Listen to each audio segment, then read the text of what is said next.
दिवाली का खास मौका है और लगातार ओटीटी प्लेटफॉर्म पर दमदार कंटेंट आ रहे हैं जिसमें ट्रस्ट विद डेस्टिनी जो है कमाल का ट्रेलर है और उसमें अलग-अलग कहानी, अलग-अलग पहलू लेकर बहुत जल्द आपके सामने ये कहानी आएगी और इसी पूरी कहानी से जुड़े दिग्गज कलाकार अगर हम उनको कहें आशीष विद्यार्थी जी, वो हमारे साथ इंडिया टीवी पर मौजूद है। सर बहुत-बहुत स्वागत है आपका।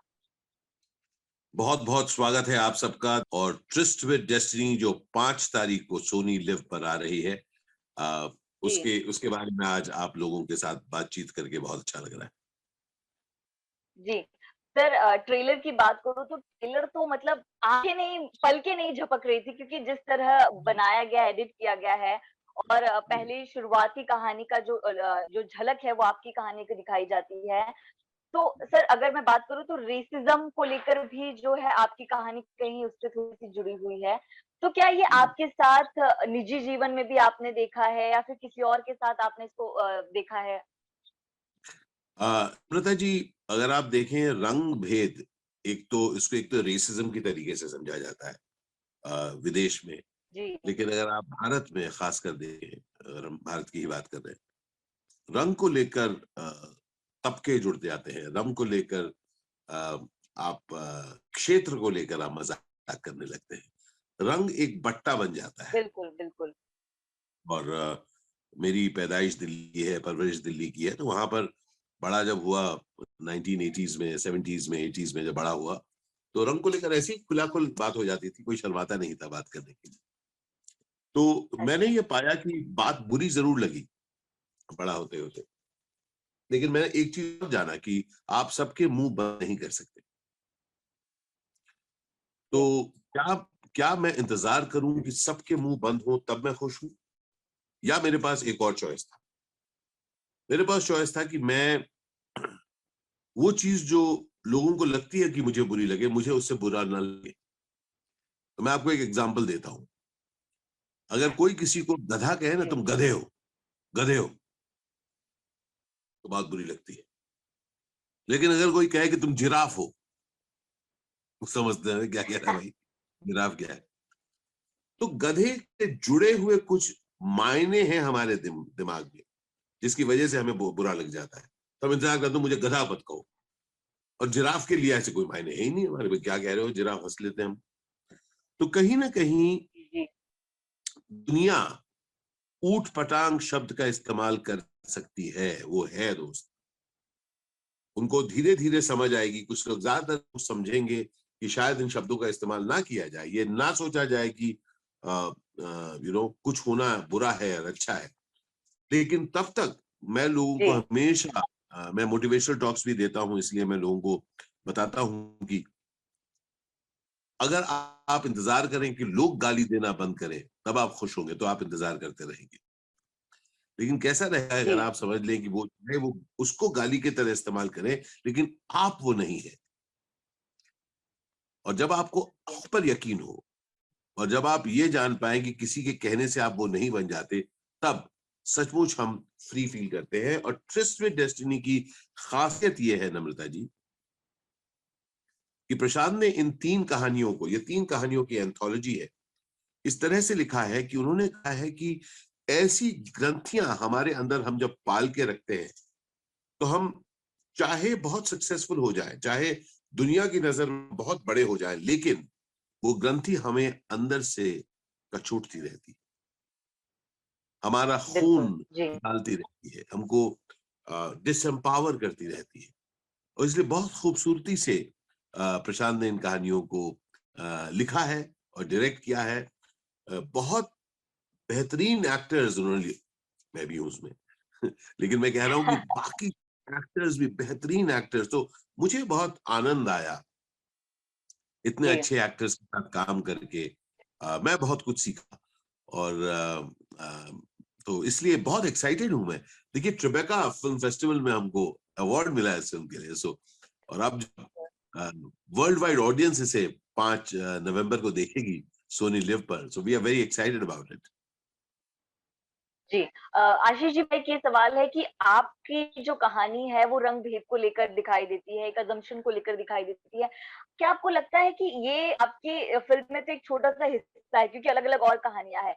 एक रंग भेद को लेकर एक फुल फ्लेज्ड बॉलीवुड में एक फ़िल्म भी होनी ज़रूरी है क्योंकि इस तरह की जो फ़िल्में हैं ज़्यादातर हम बंगाली में या साउथ की जो फ़िल्म मेकर हैं उनको बनाते देखते हैं। क्या आपको लगता है कि ये सारे जो ज्वलंत इश्यू है उनको उठाकर बॉलीवुड में भी इस तरह की फ़िल्में बननी बहुत ज़रूरी हैं? बन रही है। नम्रता, मैं आपको कहूं कि ओटीटी की वजह से ऐसे सब सब्जेक्ट्स पर बहुत बेहतरीन फिल्में, बहुत अच्छे क्या कहते हैं, सीरीज, बहुत सारा कंटेंट बन रहा है। ओटीटी की खासियत वही है जी, कि उन सब चीजों को लेकर बात हो रही है जो पहले मेनस्ट्रीम सिनेमा में जिसकी जगह नहीं थी। और जी, इसलिए जी, मुझे बिल्कुल। लगता है कि ये समय बहुत जबरदस्त है जहां पर भिन्न भिन्न तरह की कहानियां लिखी जा रही हैं, कही जा रही हैं, सुनी जा रही हैं। और जो जो जो हमारे सब कुछ है, बेचारा जो कंज्यूमर्स जो हैं, जो जी, कंज्यूम करते हैं कंटेंट को, जो देखना चाहते हैं, हमारे जो दर्शक हैं, वो भी अपने अलग अलग तरह की चीजों को देखने के लिए तैयार है। और इसलिए this is a G. Great time for creators, वो चाहे लेखक हो, डायरेक्टर हो, प्रोड्यूसर हो, एडिटर हो, एक्टर हो। तो मेरे ख्याल से इट्स एन एक्स्ट्राऑर्डिनरी टाइम। जी, जी। आशीष जी, अगर आपके करियर की बात करें तो काफ़ी लंबा करियर है, हर तरह की चीज़ें आपने देखी है, पुरानी फ़िल्में, 20s की फ़िल्में, मतलब आपने तो बाकायदा काम उसके साथ किया, टेलीविज़न पर भी आपने काम किया अगर मैं गलत नहीं हूँ, ओटीटी पर भी आपका कंटेंट है। बतौर आर्टिस्ट आपको क्या लगता है कि लॉकडाउन के बाद अब थिएटर्स की तरफ दर्शकों का रुझान कम रहेगा, ओटीटी जो है क्या वो भविष्य के तौर पर आएगा एंटरटेनमेंट इंडस्ट्री के? ये एक और चीज बन जाएगी। याद है जब पहले सिर्फ सिनेमा थे, उसके बाद टेलीविजन अच्छा, भी आया, एक और चीज हुई, एक और चीज हुई। हर चीज के जी, हम लोग सब ना, नम्रता जी, हम लोग सब और बहुत कुछ चाहते हैं। जो कहते हैं ना, पहले सिर्फ हिंदुस्तानी खाते थे, उसके बाद चिकन आया, मंचूरियन आया उसके बाद या कॉन्टिनेंटल आया। कोई जी, एक गया जी, नहीं। जो शौक है वो आप कर सकते हैं। जैसे इस दौरान मैं उत्तराखंड में हूँ, ठीक है, और जी, मैं जो अपने दोस्त के साथ घूम रहा हूँ, लेकिन तो ये भी मेरा आयाम है। जैसे मैं एक एक्टर भी हूँ और मैं एक मोटिवेशनल स्पीकर भी हूँ, और उसके साथ साथ मैं ट्रैवल व्लॉगिंग भी करता हूँ। जी, इसके साथ साथ मैं फूड व्लॉगिंग भी करता हूँ, क्योंकि मैं खाने का बहुत शौकीन हूँ। और ये सब क्यों हो जी, पा रहा है? क्योंकि सचमुच ये वक्त ऐसा है जहां पर आपको आपके अलग अलग आयामों को एक्सप्लोर करने का मौका मिल रहा है।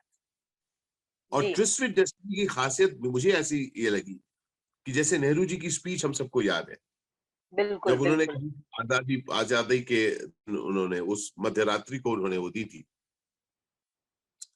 तो कहीं ना कहीं ये दोबारा एक सवालिया चिन्ह उठा रहा है कि क्या हम सचमुच आजाद हो पाए हैं उन सब ग्रंथियों से जिनको साथ हम लेके चलते हैं? क्या जी, सब अगर देखें, क्या हम अपने आप को कई बार सीमित नहीं कर लेते? और जब हम पाते हैं बिल्कुल। कि हम असीम हैं, हमारे अंदर वो सब है कि हम बहुत कुछ कर सकते हैं। और जब हम अपनी धारणाओं को हुई, देखिए हम लोग सब अपनी अपनी धारणाओं से भी कैद हो जाते हैं, लेकिन जब हम अपनी धारणा से भी मुक्त हो सकते हैं, तब सचमुच हम जिंदगी को उन सब आयामों में एक्सप्लोर कर पाते हैं जैसी जिंदगी है। जी, जी, जी। आशीष जी, एक विवाद भी खड़ा हो गया है ओटीटी को लेकर। विनीत कुमार सिंह जो ट्रस्ट ऑफ डेस्टिनी में हैं, उन्होंने भी एक चीज़ कहा कि ओटीटी जो है सचमुच एक डंपिंग ग्राउंड ही बन गया है, वाहियात कंटेंट की जो भरमार हो गई है। नवाज़ुद्दीन सिद्दीकी ने कहा कि क्वालिटी बहुत कम हो गई है, क्वांटिटी बहुत ज़्यादा बढ़ गई है। तो उन्होंने तो एक तरह से ओटीटी पर काम करने से भी अब इनकार कर दिया है। तो इस स्टेटमेंट को क्या कितना सही समझते हैं आप कि क्या ये सचमुच एक डंपिंग ग्राउंड बन चुका है? आप मैं अपनी बात कहूं, मुझे तो ऐसा लगता है कि कोई भी चीज जिसकी शुरुआत होती है, उसके बाद उसकी उस बढ़ता है, उसके बाद हुँ, क्वांटिटी बढ़ जाती है, क्वालिटी थोड़ी गिरती है। लेकिन उस क्वालिटी, जी, गिरे हुए क्वालिटी के बीच में कुछ एक चीजें कमाल होती है। ये this is part of life. Okay, मैं जी, अपने 30 साल के करियर में 200 से ज्यादा फिल्में करी हैं। जी, अ, मैंने बहुत सारा अच्छा काम किया और उससे भी ज्यादा शायद बुरा काम किया है, लेकिन मैं जायज मैं जायज हूँ। मैं एक अभिनेता हूँ, मैं जायज हूँ। मैं एक पिता जी, हूँ, मैं जी, जायज हूँ। मेरी जरूरतें हैं, वो जायज है। मैं कभी किसी चीज को जो कहते हैं ना, you don't throw the baby out along with the bath water. हो सकता है कुछ एक चीजें अच्छी नहीं है, तो वो आपके ऊपर है, मेरे ऊपर है कि वो ना करें अगर हम नहीं करना चाहते। मैं जी, देखता हूँ ओटीटी एक मौका है जहां पर लेखक, निर्देशक, एडिटर, एक्टर, न जाने कितने लोगों को, न जाने कितनी इंडस्ट्री, हमारी इंडस्ट्री के साथ जुड़े हुए न जाने कितने लोगों को काम मिल रहा है दोस्त। तो इसलिए मैं उसका बिल्कुल, बिल्कुल, बहुत बहुत मैं सपोर्ट करता हूँ। और एक बात याद रखिए, फिल्म इंडस्ट्री एक ऐसी इंडस्ट्री है जो सिर्फ जिसमें सिर्फ फिल्म इंडस्ट्री वाले काम नहीं करते। अभी हम लोग दिल्ली में शूट कर रहे थे, वहां पर एक ट्रैवल एजेंसी है जो सिर्फ फिल्म वालों को ही गाड़ियां देती है। केटरर्स हैं जो फिल्म अच्छा, वालों को ही देते, खाना बनाते हैं। आप समझ रहे हैं, उनकी स्पेशलाइजेशन उसमें है। कॉस्ट्यूम है, टेलर्स जी, काम कर रहे हैं, मतलब प्रोडक्ट्स बन रहे हैं। सो एक चीज हमें याद रखनी चाहिए कि हम लोग सब इंटरकनेक्टेड हैं। सो फिल्म्स हैव अ जी, huge role in our economy. और मैं कहता हूं कि जिंदाबाद ओटीटी, जिंदाबाद वो सब लोग जो अलग अलग किस्म का काम कर रहे हैं। और इस हर दुनिया में हमें हर चीज की जगह रखनी पड़ेगी। हम ये नहीं कर पाएंगे कि ये कमरा सबसे साफ है, सबसे साफ नहीं है। धूल होगा, कचरा होगा। ये इंसान और इंसानियत और जिंदगी की फितरत है। तो इसका मतलब ये नहीं है कि उस कमरे को ही बंद करके इसको फेंक दे। मेरा ऐसा मानना है जी, कि कहानियां कही जा रही हैं। बहुत दिनों तक हम 2 साल तक बिना कहानी कहे ठहरे हुए थे। न जाने कितने लोगों पर इसका असर पड़ा। अब कहानियां कही जा रही हैं, लोग सुनने को इच्छुक है। तो please let us keep telling stories, let us keep telling tales जिनको पहले नहीं मौका मिल रहा था। बहुत सारी लोग हैं जो छोटी जी, छोटी जगह से आए हैं, अपनी बात कहना चाहते हैं। So I think it's a great place and great time for us to tell more stories. जी। आशीष जी, अब ये भी कहा जा रहा है कि जो दौर चल रहा है वो स्टार्स का दौर नहीं, अब एक्टर्स का दौर है। तो इस बात को कितना सही समझते हैं आप? मैं मैं बहुत मानूंगा। देखिए, मैं इतने 3 साल से काम कर रहा हूँ। इस दौरान मुझे जिस तरह के किरदार मिल रहे हैं, जितने सालों से मुझे नहीं मिले थे, तो मैं तो बहुत शुक्रगुजार हूँ जी, भाई साहब। बहुत शुक्रगुजार हूँ कि मुझे उस तरह का काम मिल रहा है जो पहले नहीं मिला था। तो डेफिनेटली ये अभिनेताओं का वक्त है। ये एक ऐसा वक्त है जहां पर अच्छे राइटर्स को मौका मिल रहा है, नए किस्म के डायरेक्टर्स को मौका मिल रहा है। This is really a time which is opening up new possibilities. जी, जी। बात करें ओटीटी के कंटेंट की, तो आपका तो लंबा करियर रहा है। फ़िल्म जो है वो शुक्रवार को रिलीज़ होती थी, बॉक्स ऑफिस कलेक्शन भी मैटर करता है, थिएटर में जब फ़िल्म जाती है। तो ओटीटी पर किस तरह का कोई प्रेशर होता है? क्या स्टमक में बटरफ्लाइज़ ऐसे कुछ होते हैं जब आपका कंटेंट 1 दिन बाद आने वाला है? क्या वो जो प्रेशर है, क्या वो अभी भी है मौजूद? क्योंकि आपको पता नहीं प्रेशर है क्या, होता है ना कि कैसा रहा, नम्रता कैसा रहा, देखा तुमने, बताओ ना कैसा था। अच्छा अच्छा, वो सीन कैसा था, जी, बताओ ना कैसा। वो होता है ना, वो तो होता है यार। तो देखो, हम लोग जो भी कुछ बनाते हैं ना, हम प्रोफेशनल हैं लेकिन बहुत पैशनेट है हम लोग यार। हम लोग काम करते हैं, बहुत दम लगाए काम करते हैं। जैसे अभी भी मेरे जो डायरेक्टर हैं प्रशांत, जो गजब के डायरेक्टर हैं, उनके साथ मैं अभी एक और प्रोजेक्ट भी कर रहा हूँ नेटफ्लिक्स के लिए। वो भी हमारी तैयार हो रही है। उनके कॉल है, sir it is releasing, please call me that same day. ऐसे कॉल, मैं उसी दिन देख के कॉल करूँ। तो हम लोग सब एक्साइटेड है दोस्त, क्योंकि हम लोग बहुत मेहनत करके चीजें बनाते हैं। हमारे जी, ज्यादा नहीं अड़ेगा, हम लोग मेहनत करते हैं। जी, और ऐसे इस दौरान में तकरीबन 6 जी, प्रोजेक्ट्स के साथ जुड़ा, हर एक प्रोजेक्ट में जान लगाते हैं, क्योंकि हम चाहते हैं कि हर एक प्रोजेक्ट गजब बने, खास बने। और इसलिए हम लोग बहुत जुड़े रहते हैं उस जी। प्रोजेक्ट के साथ। तो जी, जी। तो अभी अगर आपकी बात करें तो काफ़ी यंग फ़िल्म मेकर, राइटर ये सारे लोग भी आपको मिल रहे होंगे। तो क्या लग रहा है आपको कि जो जनरेशन आ रही है राइटर्स की, मेकर्स की जो यंग हैं, क्या वो अप टू द मार्क जो कहानियां हैं वो सारी चीजें आप तक पहुंचा पा रहे हैं, जो बतौर कमाल के आर्टिस्ट एक्सीलेंट, उन तक पहुंच पा रहे हैं? Excellent, excellent. एज नो बार। नाउ अलग अलग किस्म की कहानियां अलग अलग तरह से कही जा रही है, लोगों को मौका मिल रहा है नम्रता, ये बात जाननी बहुत जरूरी है। जी जी और जो प्लेटफॉर्म्स में है, जी जैसे फॉर एग्जांपल अभी सोनी लिव पर हो रहा है ना, सोनी लिव गिविंग हमारी, it's giving my story an opportunity, I just love it.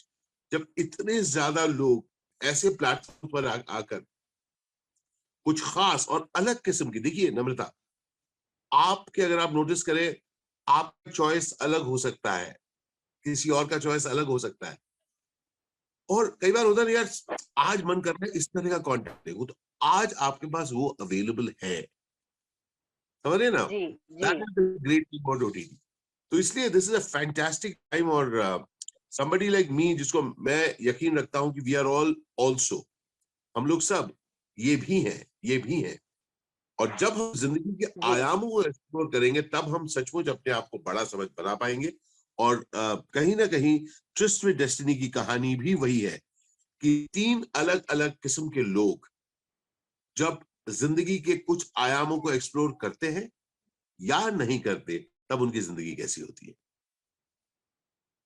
जी, बहुत बड़ी बात कही आपने। आशीष जी, मेरा एक ये सवाल है कि ट्रेलर के दौरान एक सीन ऐसा है कि जहाँ पर आपको एक वॉचमैन शायद रोकता है और फिर आपकी थोड़ी-सी मारपीट और बहसबाजी हो जाती है। तो वो सीन देखकर मुझे ऐसा लगा कि आशीष एकदम उसी ज़ोन में जाकर मतलब उसको जब पकड़ के एकदम पीट ही देंगे। तो उस सीन के बारे में थोड़ा-सा बताएँ कि शूटिंग के दौरान कैसा था? क्या हुआ था? वो एक तो बहुत चुनौतीपूर्ण, देखिए वैसे सीन ना डेवलप होते हैं, लिखे जाते हैं, उसके बाद जब व्हेन वी परफॉर्म, वो एक नया फॉर्म इवॉल्व करता है। तो बहुत इंटरेस्टिंग था उसे खेलते वक्त। In fact I look forward to the response of the audience जब वो सीन देखेंगे आप लोग। और न सिर्फ वो सीन, ऐसे कई सीन से आप लोग कहेंगे अरे यार ये तो मेरे साथ भी हुआ है, या मैंने देखा है ऐसा होते हुए, अरे कैसा होगा, जी, जी, समझ रहे जी, हैं ना, ये जी। खासियत होती है अच्छे राइटर की। मैं बहुत खुश हूं कि आपको भी वो सीन इवन थॉट में अच्छा लगा। सर मैं उस सीन की एक और बात करूँगी जो मैंने ऑब्जर्व किया, वो एक्सप्रेशन आपका ऐसा था कि बहुत रंग-भेद की जो गुस्सा है वो सब उसी पर निकल रहा है। वो एक एक्सप्रेशन में नज़र आ रहा था मुझे। तो बहुत कमाल का ट्रेलर ही इतना कमाल का लग रहा है, तो हम तो बेहद एक्साइटेड हैं ये पूरी फ़िल्म देखने के लिए। तो हमारे जो इंडिया टीवी के दर्शक हैं, दिवाली में धमाकेदार फ़िल्म लेकर आ रहे हैं। तो प्लीज, जाते-जाते उनको बता दीजिए कि एक इम्पोर्टेंट कारण कि वो ट्रस्ट विद डेस्टिनी जो है बिल्कुल भी मिस करें सर। देखिए ट्रस्ट विद डेस्टिनी आप जरूर देखिएगा। कुछ एक अच्छे अभिनेता आपको देखेंगे, कुछ अच्छे कलाकार, अच्छे परफॉर्मेंसेस, और आप अपनी जिंदगी में कुछ एक खास लेके जाएंगे अपने साथ। कहेंगे कि हाँ यार, जी, ये कुछ मैं लेकर गई अपने लिए, ये कुछ मैं लेकर गया अपने साथ। तो बहुत बहुत शुक्रिया, और प्लीज अपने कमेंट्स प्लीज भेजिएगा। हम लोग इंतजार करते हैं, सोशल मीडिया पर भी आप लोग बताएं कैसा लगा हमारा काम। तो प्यार से इस फिल्म को देखिएगा और जरूर बताइएगा आपको कैसा लगा। जी, हमसे बात करने के लिए सर बहुत-बहुत शुक्रिया। आपको भी शुभ दीपावली और आने वाले सभी प्रोजेक्ट के लिए आपको ढेरों बधाइयाँ। बहुत जल्द और भी फ़िल्म और कंटेंट में इसी तरह के अवतार में अलग-अलग तरह के जो किरदार हैं उसके साथ हम आपको देखना चाहते हैं। बहुत शुक्रिया सर आपका।